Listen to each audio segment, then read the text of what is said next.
I think I wanted to be a politician and change the world. I grew up in a very Labour family, and politics was very much part of our upbringing. And then when I did my A-levels in the early 1980s and studied economics, I really wanted to be part of showing that you could do things in a different way. Back then there was high unemployment, and it was a really tough time for our country. And 15 years later, I ended up going into the Treasury with the first Labour Chancellor for a very long time. So that was the beginning of the story I tell in the book. I wanted to write a book which was the things I'd like to have known when I started out. So it's a letter to my 27-year-old self. It's an explanation to my mother-in-law about why she put up with all she did over the last 20 years.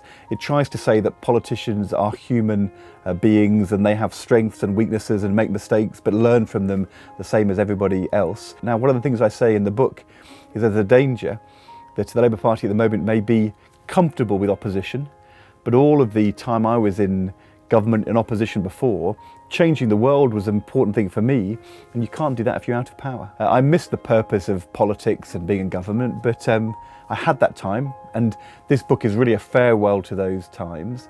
I'm not expecting to go back, and one of the things I say, there's a chapter called Ambition, which is all about making sure that you enjoy what you're doing and are proud of what you've done, rather than always setting the test as to what you do next, because there's a danger that ends up being disappointing and frustrating, and you miss the good moments. Now, I've been out for 18 months, and if you think of my bucket list of things I'd have liked to have done, I've become chairman of a football club, Norwich City.